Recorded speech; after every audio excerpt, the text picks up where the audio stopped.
ESPN이 팀의 계획에 정통한 소식통을 인용해 시카고 베어스가 알링턴 하이츠 대신 시카고에 남을 것이라고 보도했습니다. 이에 따르면 베어스는 공공 소유의 도미형 경기장과 연중 커뮤니티 편의시설을 갖춘 공원 공간에 $20억 이상의 민간 자금을 투자할 계획입니다. 버지니아주 잉걸스 공항 인근에서 소형 비행기가 추락해 성인 4명과 어린이 1명이 사망했습니다. 올해 오스카는 영화 오펜하이머에 동무되었습니다. 크리스퍼 놀란 감독이 무고한의 서름을 씻어내고 감독상을 거머쥐는 등 7관왕을 차지했습니다. 이런 가운데 지난해 세상을 떠난 영화인들을 기리는 메모리얼 추모 공연에서 이선균 씨가 영상으로 등장했습니다. 봄과 가을의 기준 시간을 1시간 앞당기고 늦추는 서머타임이 심혈관 질환 위험을 높일 수 있다는 일부 지적과 달리 별다른 영향을 미치지 않는다는 연구 결과가 나왔습니다.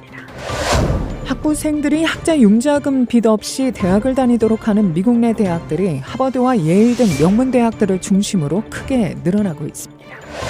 시카고 교회협의회가 상담 심리 전문가 최규만 박사를 초청해 지난 7일 목회자들을 위한 상담 세미나를 개최했습니다. 아칸소주의 한 파티 장소에서 총격 사건이 벌어져 용의자를 포함한 3명이 숨지고 최소 4명이 다쳤습니다. 바든 대통령과 트럼프 전 대통령의 대선 재대결이 확정된 가운데 경합 지역을 중심으로 유세 대결에 불이 붙기 시작했는데요. 한동안 트럼프가 앞서가던 여론조사도 본선 구도로 재편되면서 다시 박빙의 양상을 보이고 있습니다. 수전증이 치매 위험과 연관이 있다는 연구 결과가 나왔습니다. 이상 이 시각 주요 뉴스입니다.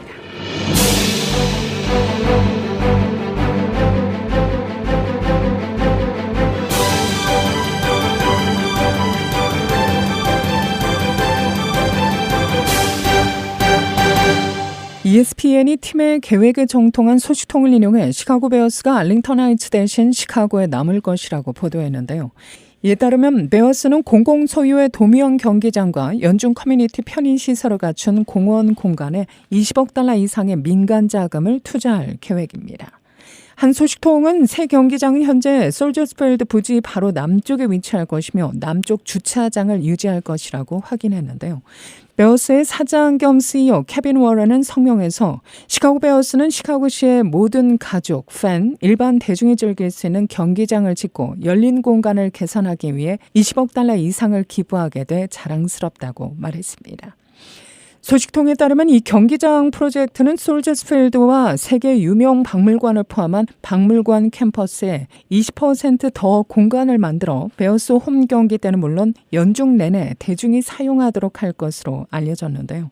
최근 맥과이어 리서치에서 시카고시 시민 500명을 대상으로 실시한 여론조사에서 응답자 80%가 베어스 새 경기장으로 박물관 캠퍼스 위치를 지지하고 77%는 팀을 도시에 유지하기를 원한다고 답했습니다. 베어스는 2021년 알링턴 하이츠 옛 경마장 부지를 $1억 9,720만 달러에 매입했죠. 수십억 달러 규모의 경기장 건설 등 예상됐던 부지 개발은 베어스가 재산세 인상에 반발하고 또 지역 교육부와 합의에 도달하지 못하면서 중단됐습니다. 이후 베어스는 새 경기장 옵션을 모색했고 또 시카고시와도 본격 협상을 진행했는데요. 이번 베어스의 발표는 이 결과 나온 겁니다.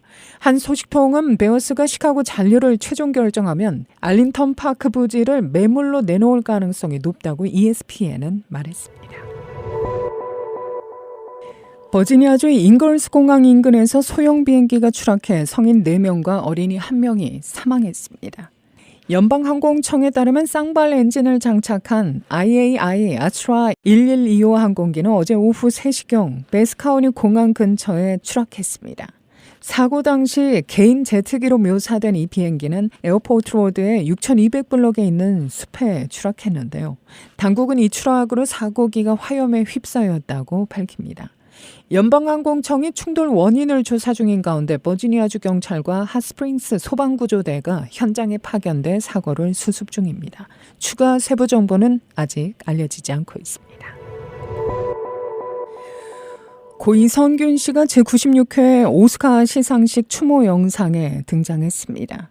어제 로스앤젤레스 돌비 극장에서 제96회 아카데미 시상식이 개최된 가운데 지난해 세상을 떠난 영화인들을 기리는 메모리얼 추모 공연에서 이선균 씨가 영상으로 등장했는데요. 이날 공연에는 가수 안드레아 보찰리와 마테오 보찰리가 Time to Say Goodbye를 선보였습니다.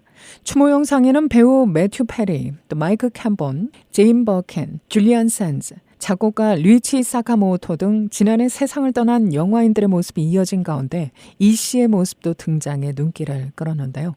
앞서 이 씨는 지난 2020년 영화 기생충으로 제92회 아카데미 시상식을 찾았죠. 당시 기생충은 작품상과 감독상, 각본상, 국제영화상 등 4관왕을 달성했습니다. 올해의 작품상에는 이변은 없었습니다. 올해 오스카는 영화 오펜하이머의 동무대였는데요. 크리스토퍼 놀란 감독이 무고한의 서름을 씻어내고 감독상을 거머쥐는 등 7관왕을 차지했습니다. 오펜하이머는 작품상을 비롯해 감독, 나무주연, 또 나무조연, 편집, 음악, 촬영 감독상을 받았는데요. 총 23개 수상 부문 중 주요 트로피를 싹쓸이하며 지난해 Everything Everywhere All at Once에 이어 2년 연속 7관왕을 기록했습니다.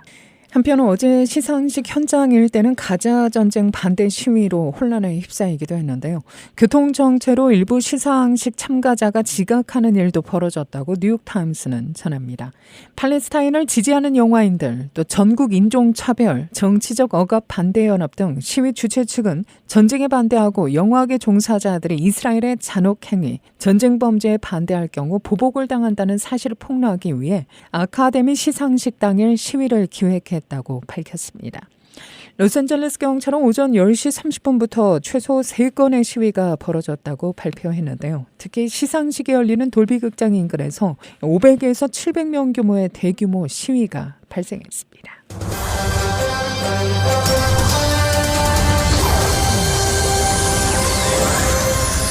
시카고 교회협의회가 상담 심리 전문가 최규만 박사를 초청해 지난 7일 목회자들을 위한 상담 세미나를 개최했습니다. 협의회 회장 김영문 목사입니다. 이제 목회자들의 이제 여러 가지 사역하다 보니까 이제 상처, 쓴뿌리 제거 이제 이것을 디테일하게 이번에 이제 작업을 했거든요. 이것을 우리가 그냥 한 번으로 끝나는 게 아니라 교회협의회 상담 분과 위원으로 둔 이유는 우리 교회협의회의 그 멤버십을 가진 교회에 도움을 주기 위해서 목회자들이 이제 필요한 그런 주제를 가지고 금년에도 이제 몇 번 하지 않겠는가. 윌링에 소재한 약속의 교회에서 이날 오전 9시부터 오후 4시까지 진행된 이번 세미나는 치유 목회의 필요성에 대한 인식 제고, 시대적 변화에 맞선 대응과 훈련, 교육이 필요하다는 취지에서 마련된 자리인데요. 최 박사는 특히 사회적으로 발생하는 정신적 문제는 무엇보다도 예방 교육이 절실하다며 참석 목회자들의 정신과 심리 건강, 영적 멘탈 웰빙을 누리는데 이번 세미나가 도움이 됐기를 바란다고 말했습니다. 최 박사는 현 협의회 상담 분과위원회 위원장으로도 활동 중입니다. 오늘 이제 교역자들의 자기 분석과 영성 훈련이라는 이제 그 제목으로 이렇게 우리가 훈련을 했는데요. 그 스키마 검사와 자기 분석이었어요. 세상을 바라보는 심리적인 도식, 다른 말로 하면은 이제 심리적인 안경, 내가 뭐 어떤 태도로 이렇게 보는가, 그냥 일시에 이렇게 형성되는 게 아니라 어린 시절 또 친구의 또 상처 여러 가지를 통해서 그 한 18가지가 있거든요. 이제 성경하고 연결되면은 이 스키마는 이제 히브리서 나오는 그 쓴뿌리하고 연관이 돼요. 누구나가 그 쓴뿌리가 있잖아요. 그래서 쓴뿌리를 알아야 대인 관계나 특히 목사님들이 이걸 알아야 이렇게 하나님 말씀 해석하고 교인들 대인 관계에 영향이 있거든요. 이날 세미나에서는 스키마 검사를 통해 참석 목회자들의 실제 심리 상태를 진단해보는 시간도 마련됐는데요. 애정결핍과 완벽주의적인 성향은 물론 희생에 대한 압박감 등도 심리적 문제를 일으키는 주된 요인으로 파악됩니다. 이제 사역하다 보니까 남을 위해서 나는 희생해야 된다는 이런 게 많이 반영될 수 있어요. 그런데 희생도 이렇게 너무 이렇게 하다 보면은 이제 번아웃 되면서 이렇게 문제가 되거든요. 이제 그런 분들한테는 셀프 케어와 가족 케어와 교인 케어를 이렇게 잘 균형일 수 있도록 어떤 분은 이제 완벽주의적인 성향이 이렇게 높으신 분도 계시거든요. 그 사람한테 또 인정받고 싶어하는 욕구가 이렇게 있는 이거는 또 교인들한테 인정받는 쪽에다 매이다 보면은 또 하나님 말씀을 제대로 이렇게 전하는데 또 어려움이 있을 수가 있거든요. 그래서 이제 이런 여러 가지를 이렇게 목사님들이 한번 보시면서 자기를 돌아보면서 자유스럽게 얘기하고 서로 목사님들이 이렇게 성령 충만을 위해서 기도드리는데 너무 기뻐하시고 좋아하셨어요. 아울러 최 박사는 일반 상담과 기독교적 상담의 비교, 상담의 원리, 삼위일체 하나님의 팀워크, 건강한 기독교인이란 무엇인가, 또 기독교 신앙 훈련의 문제점, 말씀 사역에서 개선할 점 등 다양한 주제를 가지고 참석자들의 심리적 관리와 상담에 대한 이해를 도왔습니다. 특히 인간관계의 근본적인 문제를 다룬 메타인지에 대한 심도 있는 논의도 이뤄졌는데요. 오늘 제가 이렇게 목사님들이 드린 그 챌린지는 메타인지라는 이런 말씀을 이렇게 통해 가지고 그 말씀에 대한 말씀을 다시 한번 생각해봐라. 당신이 이게 진짜인지 아닌지 개인적으로 스트로크를 해보고 이게 정말 진시다 하면은 그때에 좀 얘기를 좀 하나님을 아는 거가 사실은 자기를 알고 그 하나님과 나와의 관계가 친밀하고 건강해야 이 목사님과 교인과의 관계도 이렇게 친밀하고 이렇게 건강하다. 참석자들은 제대로 표현하지 못해 쌓이는 심적 상처들을 치유하는 방법을 배울 수 있었던 의미 있는 시간, 또 건강한 마음과 영성이란 무엇인가를 깨닫게 되는 힐링의 시간, 또 실제 목회 현장에서 어떻게 적용할 수 있는지를 고민해 볼 수 있는 도전의 시간 등이었다고 소감을 밝힙니다. 위스콘신 밀워키 세계명교회 김우창 목사, 티니팍 소재 남부장로교회 전정숙 사모, 약속의 교회 김경수 목사, 순복음 충만교회 유남수 목사의 참여 소감을 담아봤습니다. 어떤 콜링을 받는 데 있어서 여러 가지 통로가 있는데 때로는 하나님께서 우리의 가진 과거의 아픔과 상처를 통해서도 하나님의 뜻을 어떤 상처받은 자들에게 전달해 줄 수 있는 통로가 될 수 있는 것이 또 목회의 하나의 패러다임이 아닌가 생각이 듭니다. 많은 도전을 받고 많이 배우고 스킬이나 이런 여러 가지 그 현장에서 쓸 수 있는 그런 도구들을 통해서 더 배워야 될 것 같습니다. 특별히 저는 사모 입장이잖아요. 그러니까 자기 내적인 걸 많이 감추고 또 표현하지 못하면서 목사님의 사역을 이제 도울 때 많은 그런 어떤 마음의 상처들이 있는데 이걸 통해서 자기를 표현하고 자기 개발을 하니까 그거에 많은 이제 회복이 되는. 이번에 이 스키마 검사를 통해서 나의 어떤 강점은 뭐고 약점은 뭐고 하는 것들을 솔직하게 이제 나눈 그런 시간이 되었다는 거. 점차 갈수록 자꾸 남의 얘기는 많이 하는데 자기 자신을 그 리플렉션하는 거는 조금 어렵잖아요. 목회 현장에서 이렇게 상처도 많고 성도들로 인한 마음 아픈 분도 많고 그런 문제들을 해결할 수 있는 길도 배울 수 있고 어떤 그 방법론에 있어서 굉장히 좋은 것 같고 목회자가 건강하면은 성도들도 건강할 수 있죠. 한편 교회협의회 측은 향후 소속 교회마다 심리 상담위를 별도 설치해 운영할 수 있도록 최 박사를 중심으로 협의회 상담 분과위 차원의 활동 영역을 보다 확대할 계획이라고 밝힙니다. 내가 경험하지 못한 것을 또 다른 우리 목사님들이 경험한 것을 또 나누게 되어지고 배우는 거죠. 사실은 이렇게 목회해야 되겠다. 그리고 이제 가장 중요한 것은 상처는 다 있다. 그렇잖아요. 이것을 어떻게 잘 처리하고 우리가 어떻게 이걸 해결하고 대응하고 나누면서 이제 또 체험하게 되죠. 그리고 이제 각 교회마다 상담소를 가진 교회들이 없잖아요. 목사님들이 상담하지. 그래서 이제 앞으로는 그런 교회마다도 그런 위원회가 있어야 되지 않겠는가. 사역하시면서 때로는 외로워요. 자기 문제를 누구한테 얘기할 수도 없고 그런데 이 분위기는 편하게 얘기해도 동료가 들어주고 하나님 말씀으로 위로하고 성령님으로 이렇게 기도해 주시니까 너무 좋으신 것 같아요.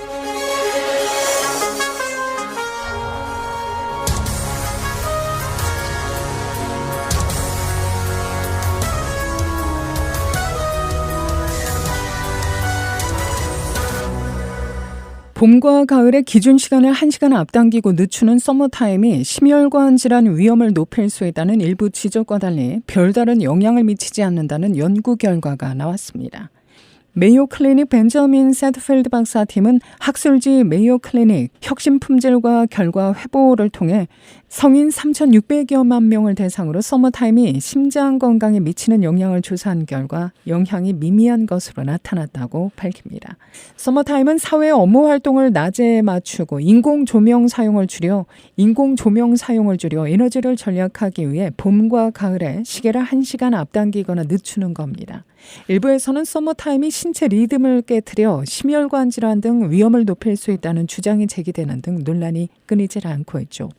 연구팀은 이 연구에서 서머타임을 시행하지 않는 애리조나와 하와이주를 제외한 전국의 18세 이상 성인 3,612만 명을 대상으로 통계 모델을 이용해 심장마비와 뇌졸중, 시민성 쇼크 등 심각한 심혈관계 이상과 또 서머타임 사이의 연관성을 2015년부터 2019년까지 5년간 추적 조사했습니다.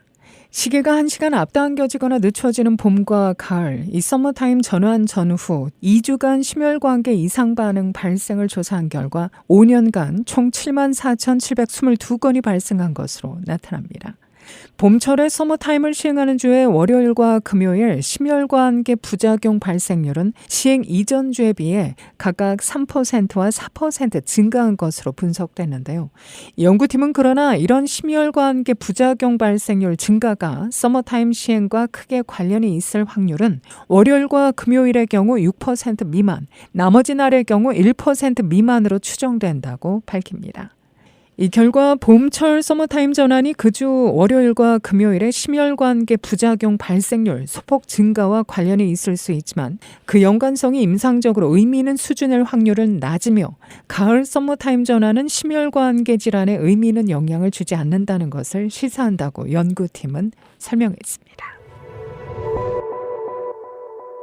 학부생들이 학자 융자금 빚 없이 대학을 다니도록 하는 미국 내 대학들이 하버드와 예일 등 명문 대학들을 중심으로 크게 늘고 있는데요. 이른바 융자 없는 정책, No Loan Policy를 채택한 대학들은 아직 아이비리그와 학부 중심 명문 인문대학 등 23개교로 나타났으나 계속 증가할 것으로 예상됩니다. 미국의 대학 학비가 해마다 오르면서 대다수는 학자 융자금으로 충당하게 되며 대학문을 나설 때 1인당 3만 달러 이상의 빚 부담을 지고 있다고 하죠. 미국에서는 현재 4,320만 명이 총액으로 1조 6천억 달러의 학자 융자금 빚을 지고 있어 1인당 평균 3만 2천 달러씩 빚 부담을 안고 있습니다. 이 때문에 재단 사정이 넉넉한 사립대학들부터 적어도 학부생에 대해서는 학자 융자금을 한 푼도 받지 않도록 하려는 대학들이 크게 늘어나고 있는데요. 물론 아직까지는 아이비리그의 명문대학들과 유명한 학부 중심 리버럴 아트 칼리지 등 23개교에 그치고 있으나 계속 늘어날 추세로 보이고 있다고 CNBC는 보도합니다. 이른바 No Loan Policy, 즉 학자 융자금 없는 정책을 채택한 대학들을 보면 아이비리그에서는 하버드와 예일, 프린스턴, 유펜, 다트머스, 브라운 등이 포함되어 있습니다. 아이비리그급의 명문대학들인 MIT 공과대학, 듀크, 밴더빌트, 노스웨스턴, 워싱턴 대학, 샌루이스 등도 들어있는데요. 아이비리그 대학원의 대부분의 졸업생을 진학시키고 있는 명문 리버럴 아트 칼리지들도 대거 학자 융자금 없는 정책을 시행 중입니다. 초기 알츠하이머병에 대한 신약으로 주목받던 미 제약사 엘라이 릴리의 도나네밥의 승인이 연기됐다고 로이터 통신 등이 보도합니다. 보도에 따르면 식품의약국은 도나네밥의 승인 결정을 연기하고 안전성과 효능을 논의하기 위한 자문위원회 회의를 개최할 예정입니다. 이 회의가 언제 열릴지는 정해지지 않았으며 개최까지 여러 달이 걸릴 수 있다는 예상이 나오면서 도나네밥의 승인 결정도 그만큼 뒤로 밀릴 것으로 보입니다. 도나네밥은 치매의 원인으로 알려진 뇌신경세포의 단백질 베타 아밀로이드의 응집을 억제하는 약이죠. 앞서 도나네밥은 알츠하이머병 초기 환자 1,736명을 대상으로 진행한 임상 3상 시험에서 위약보다 인지력 저하를 35% 늦추는 것으로 나타났는데요. 하지만 임상시험 과정에서 3명이 사망했고 임상시험 참여 환자 중 3.7%에서 뇌부종과 미세출혈 등 부작용이 발생했습니다. 오늘 시카고 일원 한낮 최고 60도 중반대를 기록하면서 꽤 포근한 날씨가 이어질 것으로 예보됩니다. 밤 최저 기온은 28도, 내일은 더 큰 폭으로 기온이 오릅니다. 예상되는 낮 최고 기온 70도에 육박합니다. 낮 최고 69도, 밤 최저 46도가 예상됩니다. 대체로 맑고 화창한 날씨 계속될 것으로 전망됩니다. 이 시각 기온은 37도, 습도는 68%, 바람은 남풍이 5마일의 속도로 불고 있습니다. 이상으로 데일리 뉴스를 마칩니다. 진행의 김수현이었습니다. 오늘도 하나님의 큰 위로와 축복이 함께하기를 소망합니다.